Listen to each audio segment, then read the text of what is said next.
আসসালামু আলাইকুম বন্ধুরা, আবারও তোমাদের সামনে হাজির হয়ে গেলাম নতুন একটি রেসিপি নিয়ে। তো আজকে আমি এমন একটা মোমো বানাবো যেটা দেখলে তোমাদের মনে হবে এটা কি সত্যিই বাসায় বানানো। এত নরম জুসি আর দোকানের থেকেও পারফেক্ট আমার কাছে লেগেছে। ঝালঝাল এই মোমোটা একবার বাসায় বানিয়ে খেও, একদম অসাধারণ। আর এই ভিডিওতে আমি দেখাবো কিভাবে শুরু থেকে শেষ পর্যন্ত একদম পারফেক্ট মোমো বানানো যায়, আর সুন্দর শেপও তৈরি করা যায় কত সহজে, কোনো ঝামেলাই নাই, জাস্ট 5 মিনিটেই হয়ে যাবে।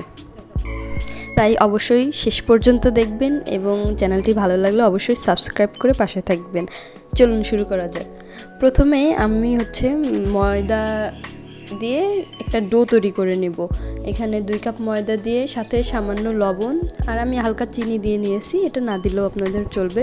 তো ময়দা দিয়ে এটা ভালো করে মথে নিয়ে একটা ডো তৈরি করতে হবে। আমরা 2 কাপ যেহেতু ময়দা নিয়েছি তাই ডোটাও অনেক ছোট হয়েছে, বাসায় কয়েকজন মিলে খাওয়ার জন্য ছোট একটা ডো তৈরি করা হয়েছে। এরপর রুটিগুলা বেলে নিতে হবে। রুটি বেলে সেগুলাকে ছোট করে ছোট ছোট খণ্ড করতে হবে, কারণ ওইটা দিয়ে ছোট ছোট মোমো তৈরি হবে। আর এ ফাঁকে রুটি বেলতে বেলতে আমি বলে নিই আপনাদের কি কি লাগবে। আপনারা চাইলে 1 কাপ বা 2 কাপ ময়দা দিয়ে ঘরে বানাতে পারেন। স্বাদ মতো লবণ, তেল, হালকা গরম পানি, আর ভিতরে পুরের জন্য আপনারা ঘরে থাকা বিভিন্ন সবজি ব্যবহার করতে পারেন। আমি এখানে আলু গ্রেট করে নিয়েছি। আর পুরের জন্য দেখতেই পাচ্ছেন কত সুন্দর লাগছে বন্ধুরা, এটা অনেক সহজেই সিদ্ধ হয়ে যায়।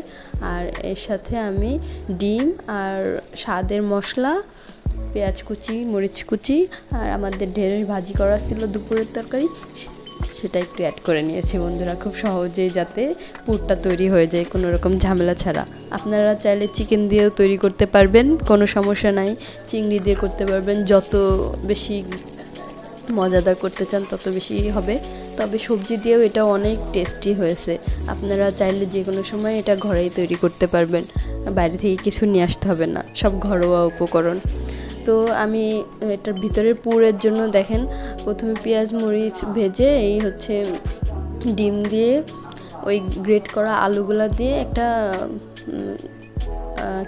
এটাকে অনেক সুন্দর একটা পুর তৈরি করে নিয়েছি। এটা অনেক টেস্টি, শুধু খেতেও অনেক মজা, ভাত দিয়েও ভালো লাগছে আমার কাছে। আবার আপনারা পুরের ভিতরেও দিলে অনেক মজা লাগে।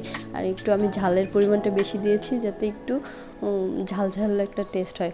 এখন এই পুরটার মধ্যে টমেটো সস, স্বাদের মশলা দিয়ে এটাকে আরও বেশি অ্যাট্রাকটিভ করার জন্য বা স্বাদটা আরও দ্বিগুণ বাড়িয়ে নেওয়ার জন্য আমি এই দুটো অ্যাড করে নিয়েছি। তো দেখেন আমাদের পুর তৈরি। এখন আমরা মোমোর ভিতরে এই পুরগুলা দিয়ে দেখেন কত সহজেই ভাজ করে নিচ্ছি। তো এই ভাজ আপনারা যে কেউ তৈরি করতে পারবেন, একদম সিম্পল। আমার কাছে খুবই মজার লেগেছে এটা। এইরকম আর কি, এটা মোমো এখন নাম দেওয়া হয়েছে, এটা আগে কিন্তু পুর দিয়ে এইভাবে আমরা বিভিন্ন রকম পুলি পিঠা বানাতাম। তো মোমো যখন শেপ দেওয়া হয়ে গেছে তখন আমরা হালকা তেল দিয়ে এটাকে হালকা হালকা করে ভেজে নিয়েছি। এটা আপনারা চাইলে স্টিম করতেও পারেন, যেভাবে খুশি সেভাবে খেতে পারেন। আমি আরেকদিন স্টিম করে দেখাবো। তো সেদিন পুরটাও অন্যরকম কিছু একটা দিয়ে তৈরি করব। পুর যেরকমই দেন আপনার সব রকমই টেস্ট লাগবে। মিষ্টি পুরও দিতে পারেন আপনারা।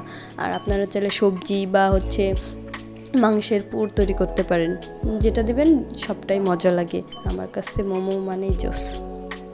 আর মোমোর পুরটা যত শুকিয়ে ফেলবেন না, যত শুকায় ফেলবেন তত জুসি ভাবটা চলে যাবে। তো একটু নরম রাখার চেষ্টা করবেন যাতে জুসি ভাবটা থাকে। দেখুন বন্ধুরা, এখানে মোমোগুলো কত সুন্দর হালকা হালকা ভাজা হয়ে গেছে। আমি খুব অল্প তেলে স্বাস্থ্যসম্মত মোমো তৈরি করার চেষ্টা করেছি। এটা খেলে কোনো রকম গ্যাস্ট্রিকের প্রবলেম হওয়ারও সম্ভাবনা নাই। আবার সিদ্ধ করে খেলে সেটাতেও কোনো সমস্যা নাই। তো তৈরি হয়ে গেল গরম গরম মোমো। 10-15 মিনিট ছিল আমাদের ভাপে, আস্তে করে আমরা জাল দিয়ে রেখেছিলাম। তো ভিতরটা কত সুন্দর জুসি হয়েছে, ওয়াও, দেখতে খুব লোভনীয় লাগছে। এটা চাটনি দিয়ে আপনারা খেতে পারেন, টমেটো সস দিয়ে খেতে পারেন, অনেক মজা লাগে। আর এরকম ভিডিও আরও পেতে চ্যানেলটি সাবস্ক্রাইব করে পাশে থাকেন। Thank you.